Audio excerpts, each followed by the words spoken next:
طيب بسم الله الرحمن الرحيم السلام عليكم ورحمة الله وبركاته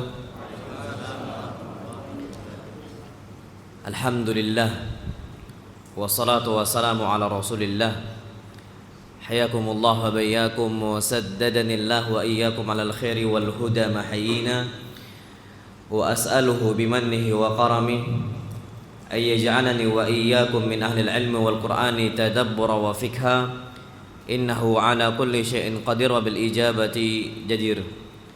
Alhamdulillah, ana memuji Allah Subhanahu wa taala di kesempatan hari ini masih bisa disinggahkan oleh Allah Subhanahu wa taala di Masjid Abu Bakar di Pekanbaru. Sebelum ana berangkat kembali ke kota Palembang, insyaallah Subhanahu wa taala di pagi hari ini ba'da subuh kita akan membahas tema yang penting ya ikhwah, tentang masalah merasa cukup ataupun qanaah. Sifat hati yang qanaah ini adalah kekayaan jiwa yang tidak akan ada habisnya. Semakin qanaah seorang, Allah jadikan hatinya semakin kaya. Karena qanaah ya ikhwah, itu artinya keridhaan hati kita terhadap pemberian yang Allah berikan untuk kita. Kita merasa cukup atas apa yang ada depan mata kita dan tidak pernah menggantungkan hati kita terhadap apa yang tidak kita miliki. Makanya Nabi kita Muhammad SAW mengatakan kekayaan itu bukan pada nominal harta, bukan pada wujud materi, bukan ya ikhwah, bukan. Betapa banyak mereka manusia-manusia yang Allah berikan jabatan yang tinggi, Allah kasih rezeki yang luas, faktanya mereka adalah manusia yang paling haus, yang paling miskin. Ada dari mereka ini tidak akan memberi.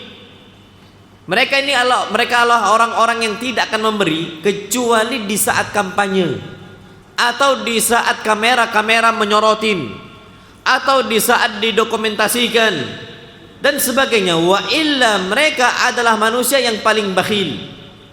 Mereka manusia yang paling medit, yang paling pelit, na'udzubillah. Makanya, dan ini fakta terjadi ya ikhwah, tidak usah jauh-jauh.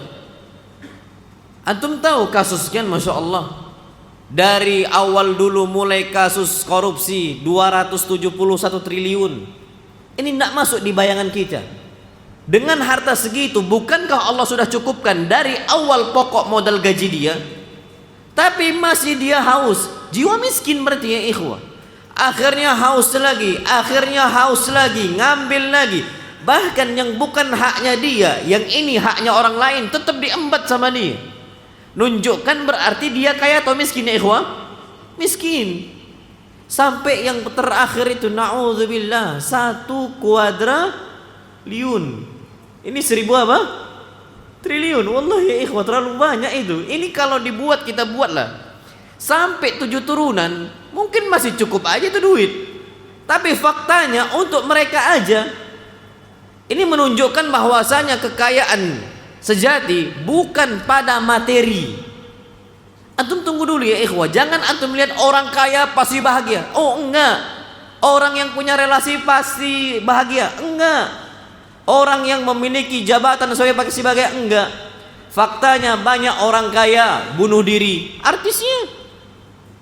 Mereka memiliki banyak relasi, bunuh diri, artisnya.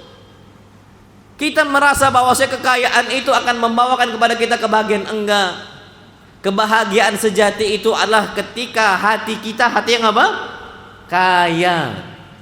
Makanya Masya Allah, disebutkan dalam sebuah hadis, Nabi kita Muhammad SAW mengatakan, laisal ghina an kathratil arad.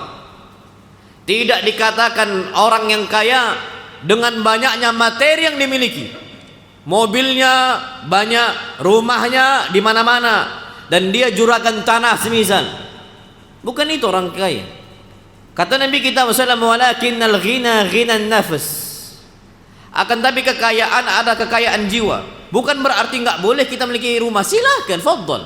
memiliki rumahnya, mobilnya. Kalau bermanfaat silahkan. Fadl antum bangun, fadl antum bangun. Yang penting kita itu merasa bersyukur atas apa yang kita miliki dan nggak pernah menggantungkan atas apa yang tidak kita miliki. Makanya beruntunglah orang-orang yang merasa cukup. Ini sebagaimana hadis Nabi kita Muhammad SAW. Coba perhatikan. Kata Nabi, qad aflaha man aslam. Beruntunglah orang yang masuk Islam. Fokusnya Islam, Islam, Islam, Islam. Fokusnya ibadah, ibadah, ibadah. Dia terkait dengan masjidnya hatinya, masya Allah. Wa rajulun qalbuhu mu'allakun bil masajid. Kapan adzan dia datang, fokusnya cuma Islam, Islam, Islam. Ini orang-orang apa? Beruntung. Yang satu. Yang kedua, wa ruziqa kafafan. Walaupun rezekinya cuman ala kadarnya, secukupnya. Yang penting dia bisa makan, nggak apa-apa. Kalau fokusnya agama apa? Islam. Wa ruziqa kafafan. Walaupun rezekinya ala kadarnya. Wa qanna'ahu Allahu bima ata. Dan Allah kasih sifat qanaah, sifat merasa cukup atas apa yang Allah berikan berupa hartanya. Jadi cukup aja. Ya antum mau tahu bagaimana ketentraman jiwa seorang ustadz di masa pandemi?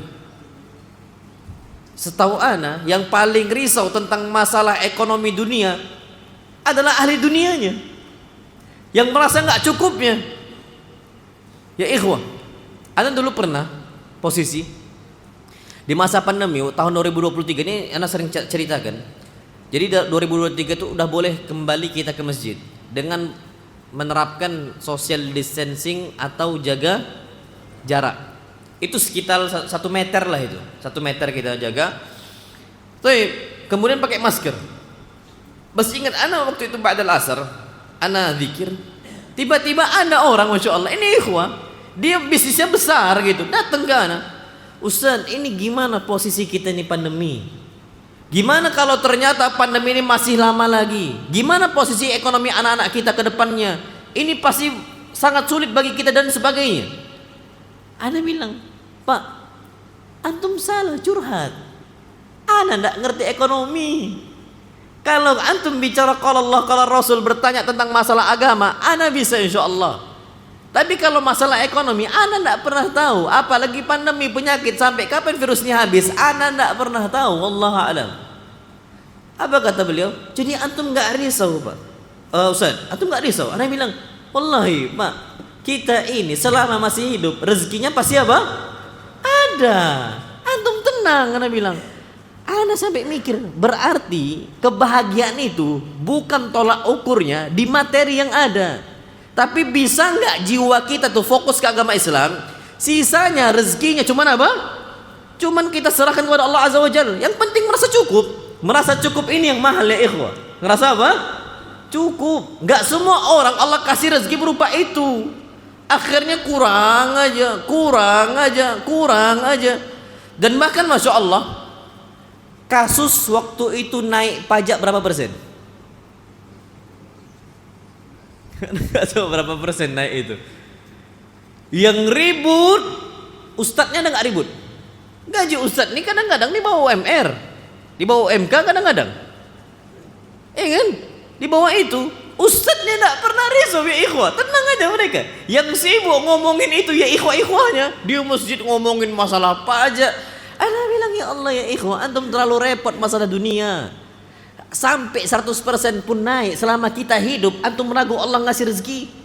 Naiknya pajak Tuhan kita sama, turunnya pajak Tuhan kita sama. Masalahnya di kita ini takut banget tentang masalah apa? Rezeki. Dunia ini kayak masya Allah. Makanya ada sebuah ucapan Al-Imam Syafi'i rahimahullah, orang yang hatinya merasa cukup itu sama setara dengan para raja. Nah, ada bedanya. Para raja dengan harta yang melimpah ruah, orang miskinnya itu bisa setara derajatnya. Kalau orang miskin ini hatinya apa? Hatinya qanaah, merasa cukup. Dan disebutkan dalam sebuah ucapan Al-Imam Syafi'i. Ini dikatakan, disebutkan dalam diwan Al-Imam Syafi'i. Beliau mengatakan, "Idza ma kunta dza qalbin qanu'in." Kalau seandainya engkau memiliki hati yang qanaah, hati yang selalu merasa cukup, cukup lagi, cukup lagi, fa anta wa malikud dunya sawa. maka engkau dan orang yang memiliki dunia itu sama derajatnya ya ikhwah. Kadang-kadang kita lebih tinggi karena kita tidak apa? Risau. Ya ustadznya gampangnya ustadz, ini lebih tinggi derajatnya kadang-kadang. Anda tengok tuh ustadznya tidak pernah risau. Sebenarnya patokannya itu kita ini bahagia atau enggak gitu. Dengan harta yang banyak dan sebagainya. Anda pernah Anda kan sering ke kota besar itu ya, ke Jakarta. Ikhwah, Anda salah satu ngomong, Ustadz, kadang-kadang kami ini cemburu dengan para ustadz. Walaupun ekonomi mereka adalah ekonomi yang apa? Yang rendah. Ternyata mereka ini adalah orang yang paling tenang dengan dunianya. Kami Ustaz, betul materi besar. Kami berangkat itu sebelum anak ini bangun, dan kami pulang setelah anak itu apa? Tidur. Kebahagiaan apa yang kami dapatkan Ustaz? Jadi saya rasa dari ini semua orang kaya pun ngeluh kalau dia nggak merasa apa? Cukup. Ini orang kaya bisa ngeluh. Anda nggak katakan berarti jangan jadi orang kaya. Jadi orang kaya. Antum jangan cita-cita jadi orang miskin, salah.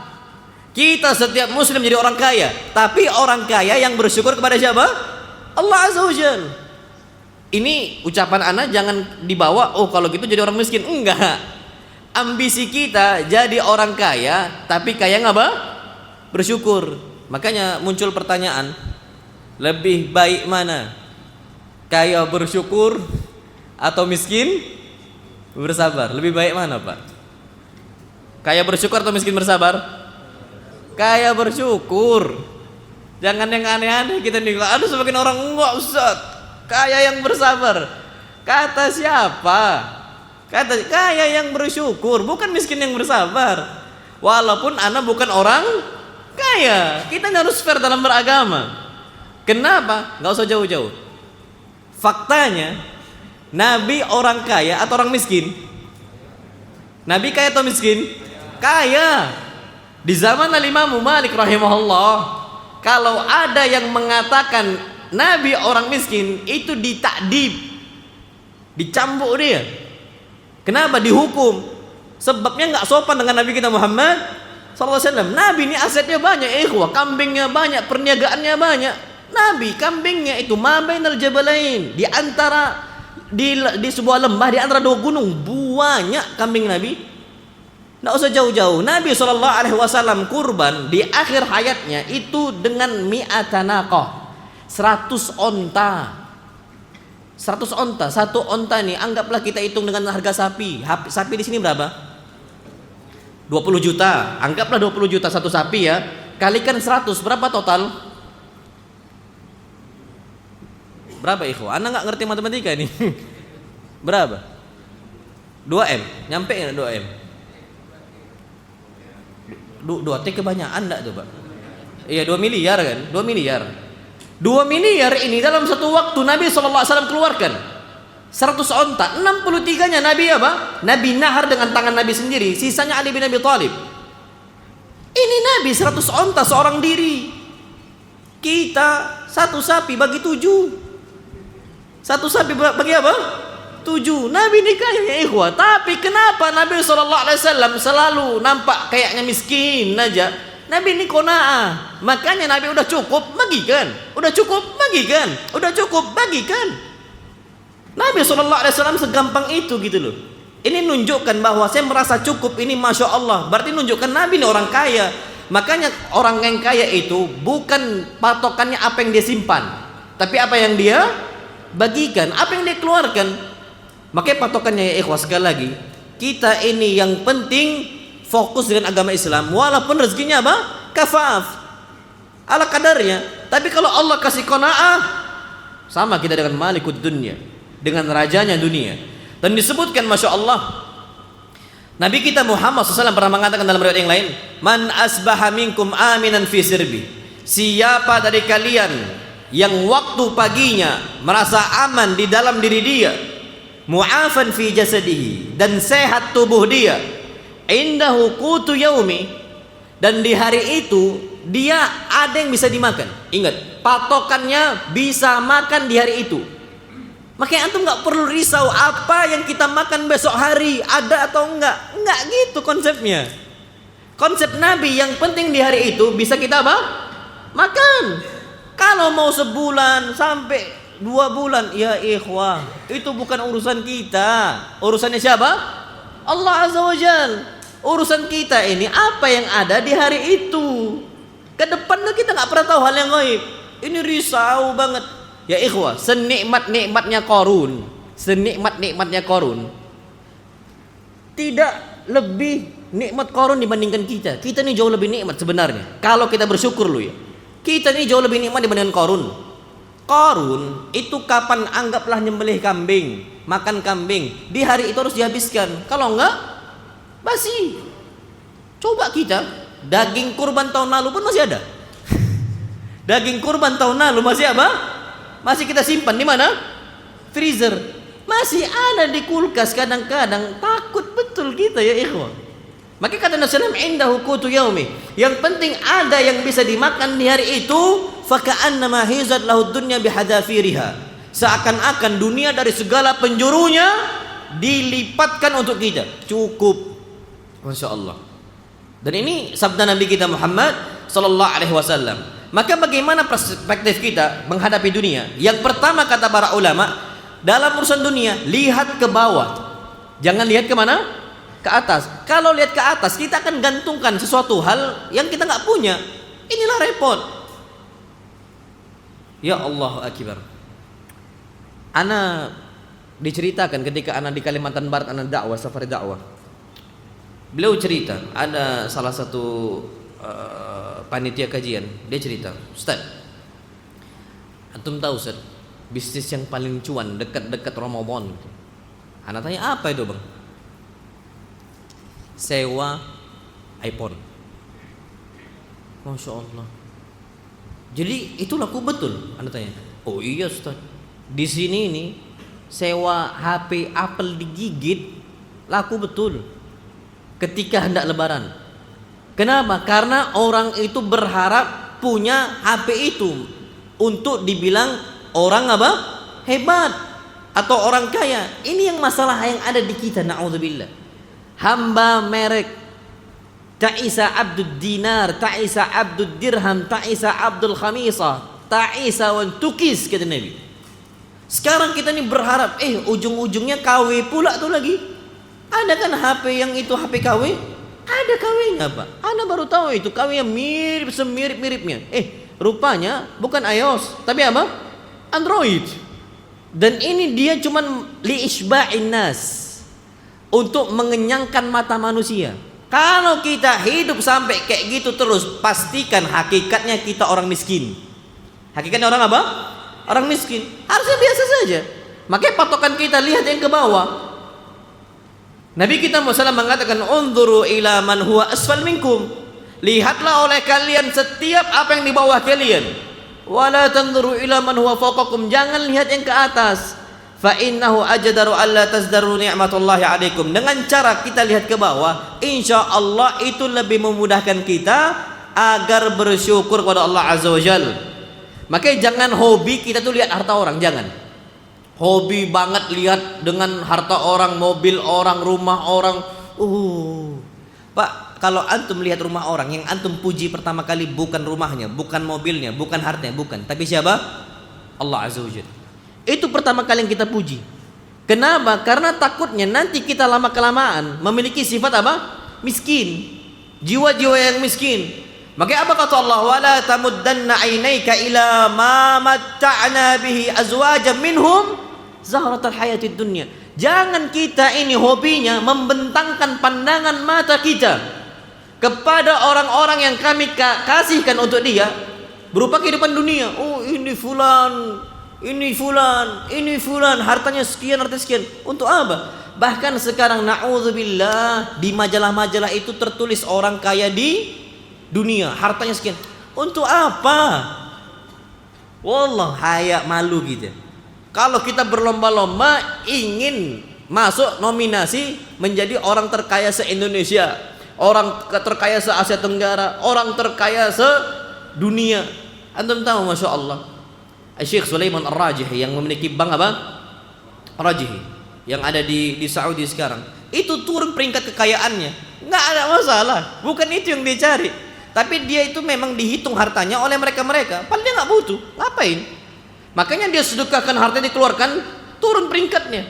Apakah bermasalah bagi dia? Ya enggak lah. Mau turun peringkatnya nggak ada masalah. Sekarang orang ini berlomba-lomba gimana bisa menjadi orang teratas. Ini kebanyakan nengok, oh orang terkaya Bill Gates semisal, orang terkaya Marknya, orang terkaya keda. Pak, kata Allah jangan bentangkan mata kita untuk melihat mereka-mereka itu. Enggak boleh sama sekali. Makanya Masya Allah, kalaupun harta kita sedikit, tapi kita memiliki sikap yang qanaah, berkah hartanya jauh lebih baik. Disebutkan Masya Allah, Allah berfirman, Qul mata'ud dunya qalil. Ingatlah nikmatnya dunia itu sementara. Qalil, ya ikhwah, wallah nikmatnya dunia itu qalil. Tanyakan mereka yang memiliki mobil baru. Ketika mereka sudah duduk, sama aja kayak rasa-rasa Innova. Mobil dia semisal, Masya Allah. Antum sekarang cari mobil yang termewah di sini.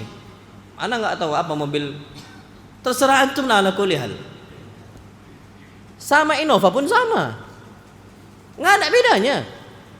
Afwan Pak kalau mobil antum Innova. Maksud anak Innova ini banyak bagus sekarang Masya Allah. Tapi anggaplah kayak Rubicon semisal atau Mercedes versinya BMW. Antum duduk, wallah sama. Anak pernah berangkat waktu itu ke Eropa. Anak duduk di mobil waktu itu Audi. Sana duduk, anak ngomong. Nampaknya ada beda sama mobil-mobil yang lain. Anak bilang, anak ngomong kayak gitu. Iya Ustaz, ini masalah yang ada di manusia. Pengen banget dapat mobil A, mobil B, tapi ketika udah punya sama rasanya. HP, gadget, apalagi rumah sama rasanya. Makanya Nabi kita Muhammad SAW sampai mati beliau kasurnya apa? Tikar, sampai bekas ini. Karena faktanya ujung-ujungnya juga sama-sama tidur. Kalau santri itu nggak ada bedanya, mau spring bed pun nggak ada masalah. Kadang-kadang kita punya spring bed pun bahaya. Bangun subuh pun payah kali. Dibangunin berkali-kali pun tak bangun-bangun. Masya Allah. Ini terjadi ya ikhwah. Tapi kalau Nabi, udahlah begadangnya Nabi dengan ibadah, sedikit tidurnya, bangun cepat, tikar, ala kadarnya Nabi SAW. Maka kata Allah setelah kul mata'ud dunya qalil. Kalau kita mau memiliki dunia, kata Allah, nikmatnya dunia qalil. Apa? Sedikit banget. Awal-awalnya tok gitu. Tengoklah, tunggu 7 hari. Tambah lagi 2 pekan, 3 pekan, sama udah itu. Wal akhiratu khairul liman ittaqa. Tapi sebenarnya akhirat itu jauh lebih baik untuk mereka yang bertakwa. Makanya ya ikhwah, orang sekarang bangun rumahnya tuh besar-besaran, ratusan juta. Rasa dia dengan ngontrak pun sama. Rumah ngontrak sama rumah pribadi sama. Dia akan menyesal ketika mau meninggal. Seandainya rumah saya itu bukan rumah milik pribadi, seandainya saya dulu bangun masjid. Makanya ketika dia meninggal, rohnya itu akan mengatakan kepada Allah Azza wa Jalla, Rabbirji'un, ya Allah kembalikan saya, ya Allah balikkan saya. Kenapa enggak ridho harta dia jadi warisan? Nyesal semuanya Pak. Semua Allah nyesal. Dia enggak akan ridho harta dia jadi warisan. Apa kata dia? Rabbirji'un, balikkan saya ya Allah, fa asaddaqa wa akum minas salihin, agar saya bisa apa? Sedekah dan agar saya menjadi orang saleh. Wallah nyesal semuanya ini Pak. Padahal rumah itu kalau dirasa-rasa dia akan menyesal. Kalau dulu saya ngontrak paling cuma berapa habis di kehidupan dunia ini. Tapi faktanya sekarang na'udzubillah, penyesalan itu muncul ketika kita ngejar apa? Dunia. Ini kata Allah Subhanahu wa taala. Maka rezeki itu sudah ditetapkan oleh Allah Azza wa Jalla dan enggak akan tertukar. Pasti enggak akan tertukar. Dan kalau kita masih hidup, berarti rezeki kita masih ada. Kalaupun sedikit enggak apa-apa, qanaah saja. Nabi kita SAW mengatakan, inna nafsan lan tamuta hatta tastawfiya rizqaha. Sesungguhnya setiap jiwa enggak akan mati sampai dia sempurnakan dulu rezekinya. Kalau dia udah merasakan semua, selesai. Makanya Masya Allah, kita perlu tahu bahaya tamak, bahaya sikap ambisi berlebihan tentang masalah dunia. Bahkan anak Adam itu nggak akan pernah merasa puas. Kita punya 1 mobil, pengen 2 mobil. Kita punya sebidang tanah, pengen punya 2 bidang tanah. Kita punya satu rumah, pengen punya dua rumah, nggak akan pernah puas kalau ambisinya dunia. Makanya Nabi SAW mengatakan, laukan li bani Adam wadiyani min dhahab. Ini kalau manusia punya 2 lembah emas, ya ikhwah, 2 lembah emas, bukan 2 kilo. Sekarang 1 gram emas berapa?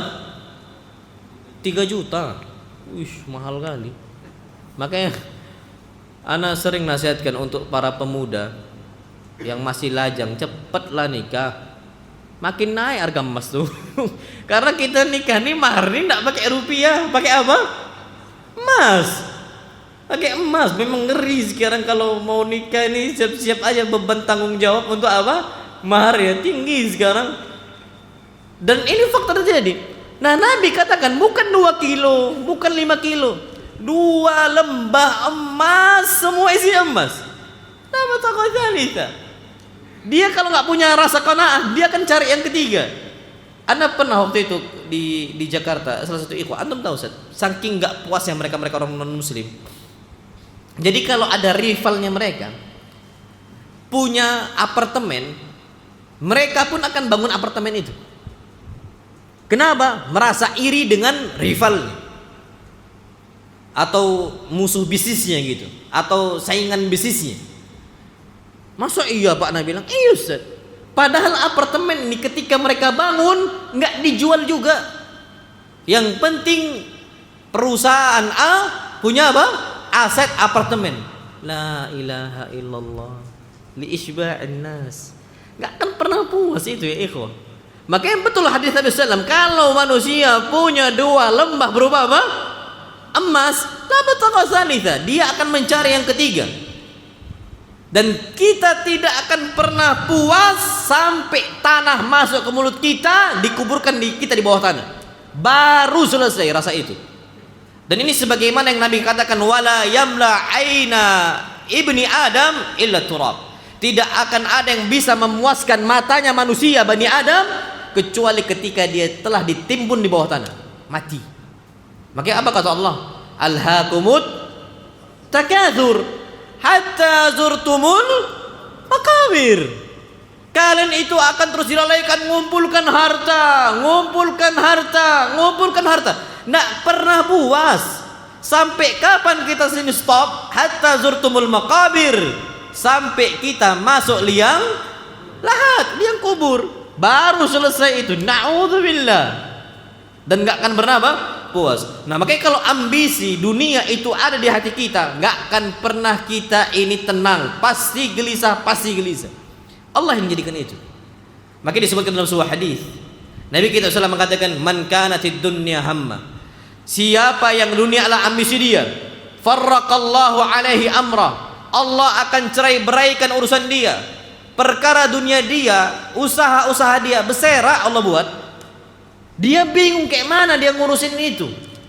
Kita ngira Masya Allah dengan kita kumpulkan harta nih, banyak fulus kita, banyak duit kita bahagia. Apa kata Allah? Alladzi jama'a malan wa 'addada.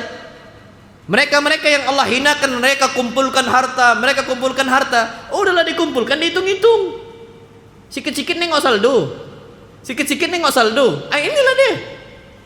Yahsabu anna malahu akhlada. Dia mengira bahwasanya yang namanya harta dia bisa membuat dia itu kekal. Ya ikhwah, apakah kita merasa bahagia dengan mengumpulkan harta? Enggak bisa. Enggak bisa sama sekali. Maka disebutkan oleh Nabi SAW, orang yang ambisi dunia, farraqallahu alaihi amra, Allah akan cerai beraikan urusan dia. Berserak-berseraklah dia dibuat oleh Allah Azza wa Jalla. Payah dia, mau kayak mana dia hidup kalau Allah SWT udah jadikan hidupnya apa? Berantakan. Wa ja'ala faqrahu baina ainai. Dan Allah jadikan kefakiran depan mata dia. Takut banget miskin. Makanya apa kata Allah? Asyaitanu ya'idukumul faqr. Syaitan itu menakut-nakuti kalian dengan apa? Kemiskinan. Ana pernah Masya Allah lagi ngobrol lah dengan salah satu ikhwah. Tiba-tiba dia ditelepon oleh istrinya. Panjang loh cerita sama istrinya telepon. Dia agak marah sedikit dengan istrinya. Dimatikan HP-nya. Ana nanya, kenapa ya akhi? Ada masalah apa antum? Ini Ustaz, istri ana nelpon. Kata dia, Mas, ini duit kita ini di tabungan udah mulai sedikit. Nanya berapa di tabungan antum? 10 juta Ustaz. Ana bilang antum mau nengok saldo ana? 10 juta itu banyak, Allah kathir, Ana bilang. Untuk apa kita simpan itu, Ana bilang. Antum kalau 10 juta ini masih panjang, kita ini hidup dulu di pondok pesantren. Ya untuk sekarang kita Allah kasih kemudahan berupa harta dan sebagainya. Tapi 10 juta untuk mereka-mereka yang susah, banyak atau sedikit? Banyak. Wallahi banyak ya ikhwan. Orang-orang fakir miskinnya yang belum tentu di hari itu pun bisa makan. Bagi mereka itu banyak. Ana bilang istri antum harus dididik untuk lihat ke bawah. Bukan lihat ke mana? Ke atas. Pasti gelisah, pasti gelisah. Makanya yang perlu kita ketahui adalah kita harus bersyukur sebagai pengikat qanaah kita. Perbanyak apa? Syukur. Allah firmankan la in syakartum la azidannakum. Kalau kalian bersyukur, kami tambah nikmat itu. Kami tambah kebahagiaannya. Wala in kafartum inna adabi lasyadid. Tapi kalau kalian kufur, sesungguhnya adab saya sangat pedih. Wallahi sahih ya ikhwan. Kebahagiaan itu dicabut oleh Allah Subhanahu wa taala. Jadi kita tidak pernah merasa apa? Puas. Dan ajibnya kehidupan orang mukmin ya ikhwan. Ketika susah dan ketika kaya, ini ajib perkara mereka. Hadis Nabi sallallahu alaihi wasallam, ajaban li amril mu'min. Begitu menakjubkannya kehidupan seorang beriman. Inna amrahu kullahu khair. Semua kondisi hidupnya dia semua baik. Apa kata Nabi sallallahu alaihi wasallam? Kalau dia mendapatkan kenikmatan, syakar, dia bersyukur. Fakana khairan lah. Maka itu kebaikan untuk dia. Tapi kalau dia kena musibah, sabar, dia bersabar. Fakana khairan lah. Itu jauh lebih baik untuk dia. Jadi gini, Pak, ada orang beriman, dia ini bukan orang kaya. Tapi kapan dapat rezeki? Berbagi. Dapat rezeki? Berbagi. Itu cara dia bersyukur. Akhirnya orang ngira dia ini orang apa? Kaya. Kayaknya banyak kali duit dia. Padahal orang itu orang susah. Tapi hobi apa? Berbagi. Makanya Allah katakan yahsabuhumul jahilu aghniya aminat ta'affuf. Orang yang enggak tahu tentang posisi hidup dia, mereka menyangka dia ini orang kaya, padahal orang apa? Susah, miskin. Sebabnya dia ini ta'affuf, menjaga iffah diri dia. Kapan dia punya duit, dia berbagi. Kapan kurang duitnya, dia enggak pernah meminta. Jadi kayaknya orang kaya gitu, dikira orang kaya, padahal orang apa? Orang susah. Kebalikannya, masya Allah, kalau kena musibah nggak pernah cerita. Makanya kayaknya hidupnya adem ayem aja gitu kan. Bedanya karena mereka nggak mau cerita. Makanya ya ikhwah, jangan banyak cerita tentang masalah hidup. Nggak usah jauh-jauh. Antum kira rumah tangga Ustadz adem ayem? Oh enggak. Rumah tangga Nabi ada nggak pertikaian? Ada. Coba antum lihat, kita nih kayaknya enak ya hidupnya Ustadz, nggak ada pertikaian, poligami tinggal poligami, kayaknya nggak ada keributan. Siapa bilang? Bedanya beliau nih nak ceritanya dia dijaga itu cakap, nggak mau ngomong sana ngomong sini, betul-betul di keep gitu. Tapi kalau orang awam bertengkar sedikit ngadu, bertengkar sedikit ngomong, akhirnya apa? Orang tahu dia ini banyak masalah. Jadi seakan-akan ustaz itu tidak ada apa? Masalah. Makanya intinya ya ikhwah, kapan lapang berbagi, kapan sulit diam. Akhirnya kita ini menjadi orang yang apa? Orang yang baik. Na'am wallahu alam bisawab. Dan Hasan Al-Basri rahimahullah mengatakan masya Allah, innallaha la yumatti'u bin ni'mati masya. Allah ini betul-betul memberikan kenikmatan untuk orang-orang Allah kehendaki. Terserah Allah kasih sekian juta, sekian hartanya, sekian rezekinya, terserah Allah. Masya, suka-suka Allah azza wa jal. Fa idza lam yushkar 'alaiha qallabaha 'adzaba. Kalau ternyata dia enggak syukuri nikmat tadi, Allah rubah nikmat tadi jadi apa? Azab. Allah rubah jadi azab. Makanya kita lihat bagaimana para ulama salaf kita zaman dahulu menghadapi dengan dunia.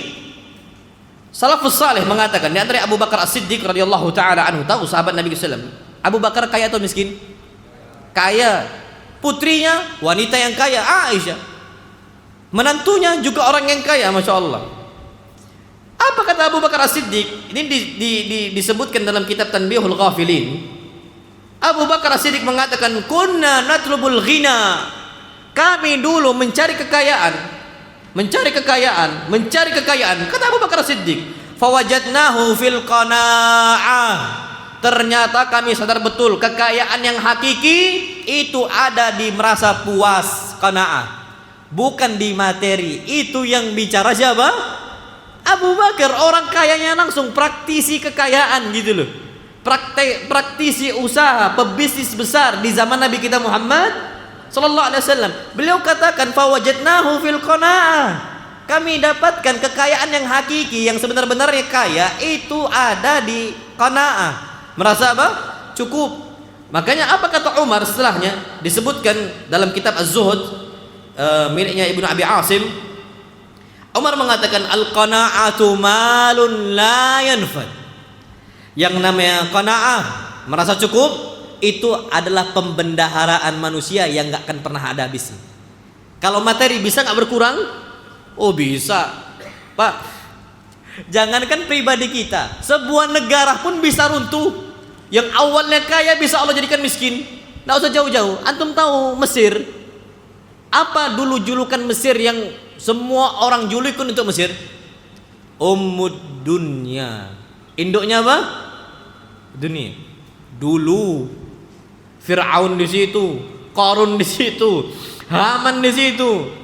Ini negara maju dan bahkan setiap ilmuwan pun bingung dengan apa? Dengan kecanggihan mereka di zaman itu. Yang sangat sulit untuk ditiru di zaman sekarang. Mereka ini peradabannya maju betul. Sekarang Mesir negara kaya atau negara miskin? Miskin. Tidak kaya. Antum berangkatlah hidup ke Mesir. Hidupnya orang-orang Mesir itu mirip sama hidup kita. Susah. Makanya orang-orang di Mesir, kawan-kawan kami itu cerita, kalau kami nyari kondisi kecukupan, kami kerja di Saudi jadi mutawif, hidupnya di Mesir. Jadi duitnya banyak, pemasukan banyak, pengeluaran apa? Sedikit. Macam orang kerja di Singapura tinggal di Batam, pemasukan banyak, pengeluaran apa? Sedikit. Itu kata mereka, saking miskinnya negara apa? Mesir. Miskin. Dulu ummud dunya, Yunani. Dulu negara kaya. Sekarang orang mau beli tisu pun mata uang yang dikeluarkan itu udah kayak apa? Inflasi. Nilai mata uang itu nggak lagi berharga. Nominalnya sama kayak negara kita. Pak, rupiah dulu kuat dulu. Beli bakso pun kita bisa 500 rupiah dulu. Sekarang nominal 500 rupiah cuma bisa beli apa? Basreng. Bakso apa? Goreng. Yang kecil jajanan anak-anak itu. Karena dengan gampangnya Allah putarkan yang negara kaya, negara adidaya, Allah runtuhkan bisa. Dengan sekejap pun bisa. Negara miskin Allah bisa jadikan kaya. Timur Tengah. Pak, kalau antum buka negara-negara kaya di dunia sekarang saat ini, itu negara Timur Tengah rata-rata muncul. Qatarnya, Uni Emirat Arabnya, Bahrainnya, Omannya, Saudinya. Ini negara-negara kaya ini semua, Kuwaitnya. Kapan mereka bertauhid pada Allah Azza wa Jalla yang awalnya miskin? Allah kayakan. Dulu negara Saudi itu banyak sekali orang-orang apa? Nyembah kuburannya. Dulu negara miskin. Ketika Syekh Muhammad ibn Abdul Wahhab berdakwah dan didukung oleh pemerintahan ketika itu keluarganya Saud, maka negara mereka itu Al-Mamlakah As-Saudiyah, Alu Saud, yang membantunya, masya Allah. Sekarang tauhid di atas, kesyirikan itu dibasmi, kaya sekali. Ini menunjukkan bahwa kalau negara saja dengan siklus yang atau dengan lingkup yang luas, lingkup yang besar bisa runtuh sekejap, apalagi cuman hitungan orang per orang. Yang awalnya kaya bisa jadi apa? Miskin dalam sekejap bagi Allah Subhanahu wa taala. Tapi qanaah, kata Umar bin Khattab, ma la yanfad. Pembendaraan yang tidak akan pernah hilang. Dan disebutkan juga, masya Allah, oleh Ali bin Abi Thalib radhiyallahu taala anhu, ketika Ali bin Abi Thalib mendefinisikan arti takwa. Apa sih takwa? Kata beliau, al-khaufu minal jalil. Kita memiliki rasa takut dari Allah yang maha mulia. Wal amalu bitanzil, dan mengamalkan apa yang Allah turunkan untuk kita berupa Al-Qur'an Al-Karim. Terakhir, takwa wal qana'atu bil qalil. merasa cukup dengan sedikitnya apa? Harta. Itu kata beliau. Makanya Masya Allah, yang perlu kita ketahui adalah umur kita itu berkurang terus. Kalau kita mencari kekayaan nggak akan ada habisnya. Makanya yang kita fokuskan itu yang penting cukup. Fokus kita ini bukan dunia, tapi di mana? Akhirat. Antum tahu Masya Allah, ada kaidah mereka yang gemar nyari dunia. Ustaz, bukankah kita ini mencari dunia itu butuh? Ana bilang iya butuhlah kita. Tapi harusnya kita jadikan dunia ini sebagai apa? Wasilah bukan tujuan. Ya berarti nggak apa-apa dong kami setengah-setengah, dunia setengah, akhirat juga apa? Setengah. Ana bilang yakin antum setengah-setengah Pak? Kerja masuk jam berapa kita nih di sini? Antum di sini masuk jam berapa Pak? Jam 8, pulang jam 5, jam 4. Anggaplah jam 8 masuk, pulang jam 4. Berapa jam itu? 8 jam. Pak, antum nuntut ilmu berapa jam? Antum tahu Pak ya ikhwan? Wallah. Manusia itu berapa jam hidup? Satu hari? 24 jam. Tidurnya 8 jam malam hari. Udah sepertiga habis lo ya. Ana ulangi, sepertiga apa? Habis. Cuman untuk apa? Tidur malam. Belum tidur siang nih. Udah habis sepertiga. 8 jam untuk kerja. Ya ikhwah, 8 jam antum yakin untuk akhirat? Nggak yakin ana. Kita ini kajian nuntut ilmu dari ba'dal maghrib sampai kapan? Isya. Kayak gitu setengah-setengah. Nggak bisa. Kalau setengah-setengah itu Syekh Albani rahimahullah. Cukup tinggalkan tokonya, tutup tokonya. Beliau ini kanan albani sa'atiyan. Beliau ini orang ahli reparasi jam. Beliau ini kapan udah cukup rezekinya. Dan istri Syekh Albani rahimahullah itu 4, kita 1, kerja 8 jam. Beliau ini mimba di syuruk itu sampai kubil zuhur, dan jarang sampai kubil zuhur. Yang penting cukup untuk makan 4 istri sama anak-anaknya. Tutup toko. Dan beliau antriannya panjang karena orang tuh merasa, dan rezeki Allah tuh wallah luas ya ikhwan. Sebanyak itu toko jam. Dan bapaknya Syekh Albani itu reparasi jam juga, dan terjadi pertikaian antara bapak dengan Syekh Albani rahimahullah. Diusir, bahkan Syekh Albani rahimahullah tuh berharap kerja di toko bapaknya, bantu bapaknya, tapi diusir beliau. Akhirnya Syekh Albani rahimahullah terpaksa minggir sedikit, buka toko jam sendiri. Yang rame dari sebanyak itu reparasi jam, tokonya siapa? Syekh Albani rahimahullah. Paling sering tutup. Rezeki Allah luas ya ikhwah. Saking amanahnya beliau, rezeki Allah luas. Kapan udah cukup rezeki, ditutup tokonya. Toko sebelah, kata beliau. Toko sebelah. Beliau berangkat ke mana? Berangkat ke Maktabah Zahiriyah. Dan ini terjadi ya ikhwah. Makanya udahlah sepertiga untuk tidur, sepertiga untuk kerja, sepertiga lagi tidur lagi. Tidur siangnya, atau mainnya, atau begadang nonton bola. Dan ini bukan setengah-setengah ya ikhwan. Makanya kalau kita memiliki rasa qanaah, harusnya itu cukup. Harusnya itu apa? Harusnya itu cukup. Wallahu alam bisawab. Terus strategi hati biar hati kita qanaah. Yang pertama kata para ulama, tawakal yang sempurna. Tawakal. Berapa kita berdagang, berapa lama, serahkan hasilnya kepada Allah Azza wa Jalla. Dan nggak usah risau. Kita jualan es, hujan, nggak usah risau. Ya ikhwah, kami ini juga pedagang, kami juga usaha. Di zaman pandemi, anak pun juga usaha. Anak berdagang ya ikhwah. Sampai sekarang anak punya usaha minyak wangi, anak juga punya usaha peternakan, usaha anak, usaha. Allah mudahkan. Ada namanya pasang dan apa? Surut. Wallah pasti itu. Tapi anak yakin kapan surut, Allah akan gantikan di hari yang lain. Allah itu cuman pengen mengetahui apa yang kita ucapkan di hari itu.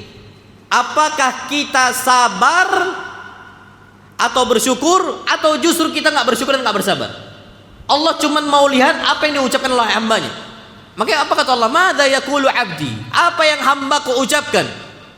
Kalau mereka ternyata dapat musibah yang berat, mereka berat sekali pelanggannya itu habis, apa kata mereka? Inna lillah wa inna ilaihi raji'un. Serahkan istirja, diganti oleh Allah di hari yang lain.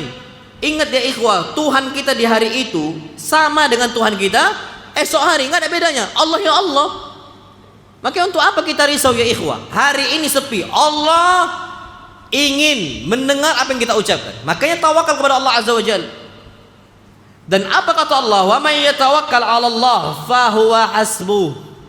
Kalau kita serahkan kepada Allah saja, Allah cukupkan. Antum tahu Maryam? Ini sering anda juga sampaikan. Maryam ini wanita ya ikhwah. Wanita yang dituduh berzina. Sebenarnya mereka yang menuduh Maryam berzina, yang mau bilang apa? Sebenarnya mereka juga ya karena kondisi fakta yang ada. Nggak usah jauh-jauh Pak. Di hari ini kalau ada wanita hamil belum nikah nggak punya suami, apa antum bilang? Zina lah. Antum percaya nggak kalau dia? Oh enggak, ini tiba-tiba hamil nih kayak Maryam. Percaya antum? Nggak akan percaya. Ini sama dengan zaman itu. Nggak masuk logika manusia. Ada wanita hamil tanpa ada hubungan badan, tanpa ada suami, tanpa ada akad pernikahan. Nggak akan ada yang percaya. Nggak, ini kayak Maryam ini. Nggak, zina sudah. Nah di saat itu akhirnya Maryam dituduh berzina. Keluarganya ngusir semua, ngusir. Sampai akhirnya berangkatlah Maryam meninggalkan mereka. Terpaksa sudah. Nggak ada yang mau nerima Maryam. Maryam belum ada suami. Lahiran, hamil 9 bulan mau lahiran. Pak, 9 bulan ini kondisinya berat atau enggak berat untuk lahiran? Wallah berat. Dan ternyata lahirannya Maryam itu seorang diri. Ana ajak, wallah berat bagi anak kalau ternyata naudzubillah istri anak lahiran enggak ada anak, enggak ada perawat, enggak ada bidan, enggak ada dokter, enggak ada orang tuanya dia, enggak ada ibunya dia. Wallah anak tuh enggak akan tega. Maryam seorang diri. Butuh makan, enggak ada yang ngantarkan makan. Kalau kita nih istri kita mau lahiran, makan diantarkan di rumah sakit. Maryam nggak bisa. Butuh makan, butuh energi. Dari mana? Nggak ada yang bisa. Tapi apakah Maryam ngeluh? Oh enggak. Dia serahkan semua kepada siapa? Allah. Apa kata Allah SWT?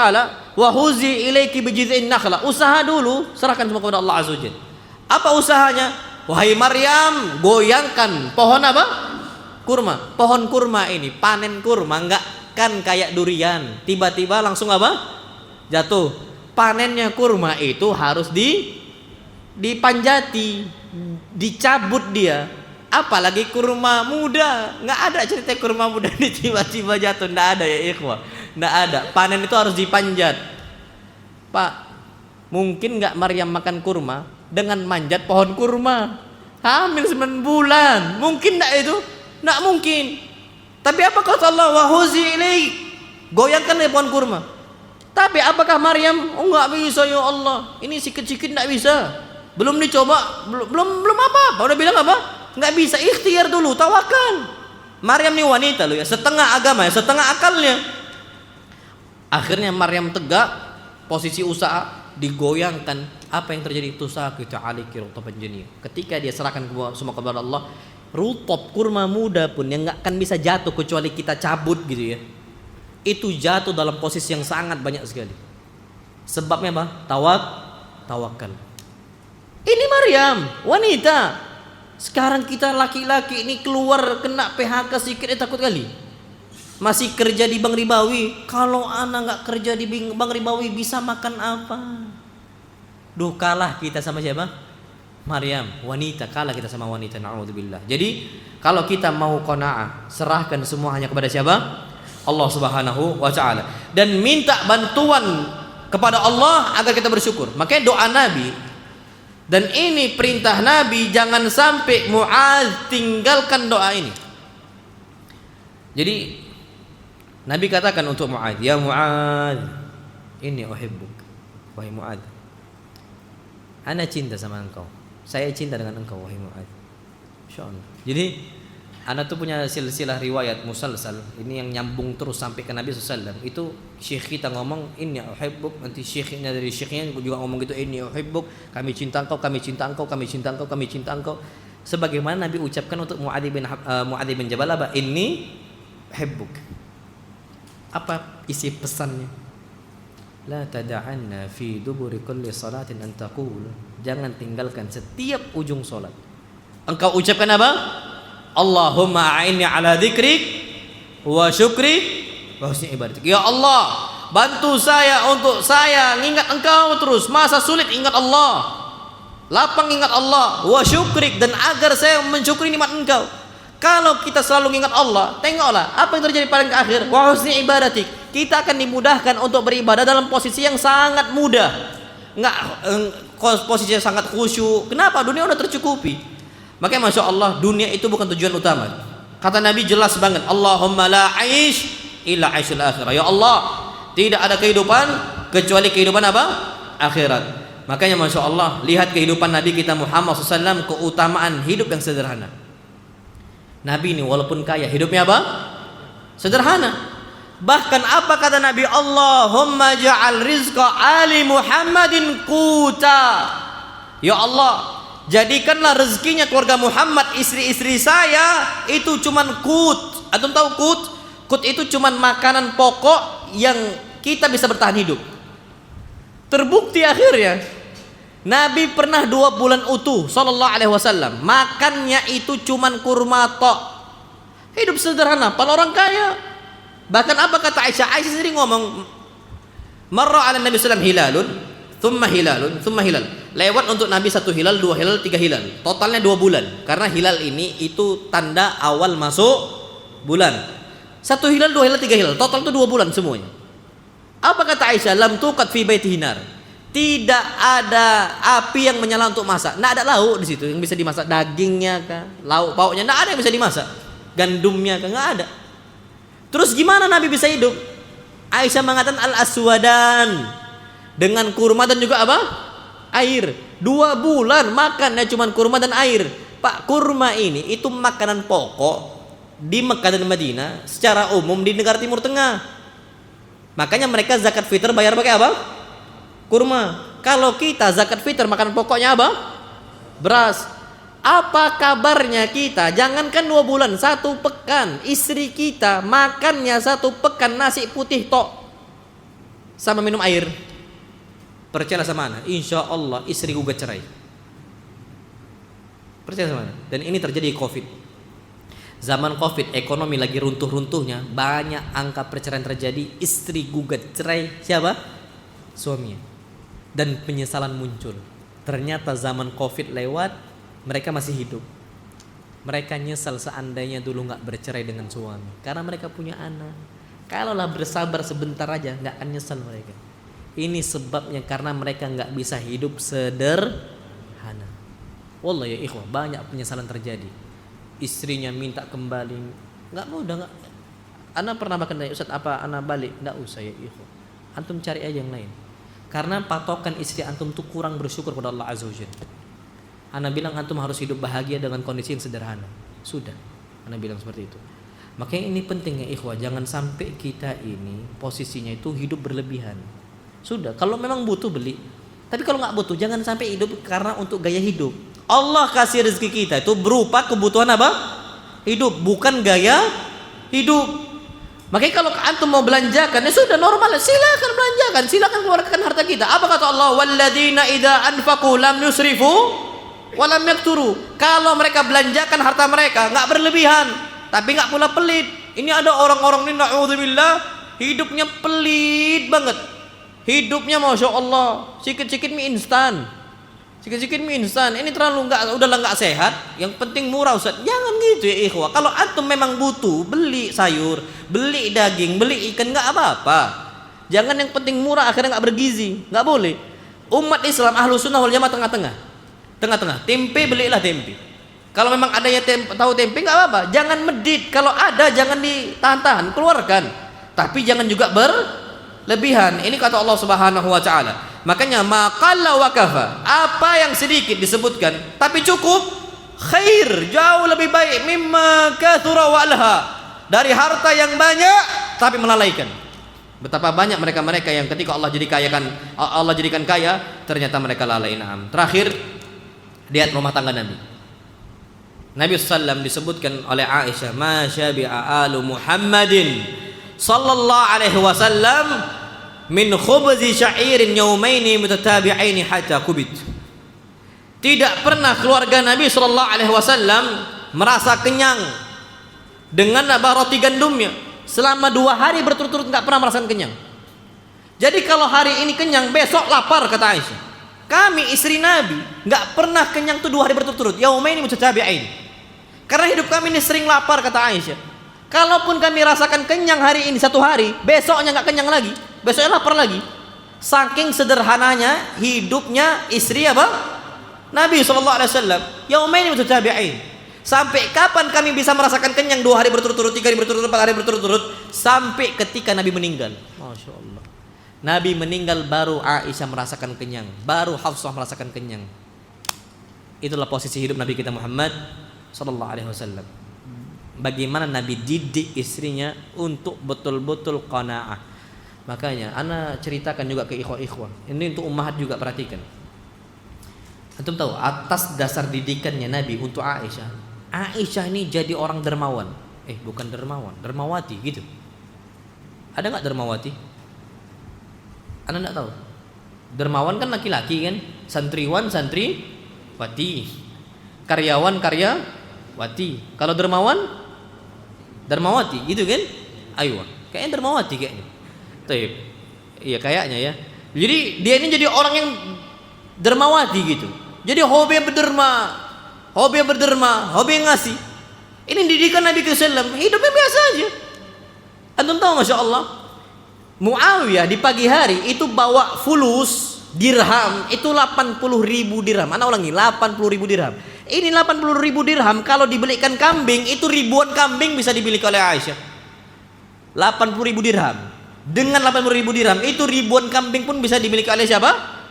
Oleh Aisyah radhiyallahu anha di zamannya. Di pagi hari dikasih oleh Muawiyah, sore hari habis semua fulusnya. Disedekahkan semua oleh siapa? Aisyah. Akhirnya pembantunya itu ngomong ke Aisyah, "Ya Aisyah, lau abqaiti lana dirhaman nashtari bihi lahma." Kenapa enggak disisakan 1 dirham aja deh? Kita beli satu apa? Kita beli satu daging kambing sedikit dan 1 dirham. Enggak usah banyak-banyak. 1 kambing dirham sedikit aja kita bisa apa? Makan. Apa kata Aisyah? Subhanallah, lau dzakkartini la fa'altu. Kenapa kau enggak ingatkan saya? Kalau kau ingatkan, aku akan sisakan 1 dirham, kita bisa makan. Pak, lihat apa kata para ulama. Aisyah ini ingat sedekah, lupa makan. Kita ingat makan, lupa sedekah. Syuf, ini Aisyah hidup sederhana ya ikhwah. Ingat orang. Antum tahu, perhatikan Mbak. Bandingkan jubahnya Ummahat dengan jubahnya Aisyah. Wallah nangis kita ya ikhwah. Antum kira Aisyah orang miskin? La. Ghaniyatun minal aghniya wa thariyatun minal athriya. Aisyah ini wanita kaya, hartanya melimpah ruah. Suaminya orang kaya, bapaknya orang kaya. Enggak ragu kita akan hal itu. Aisyah ini punya budak.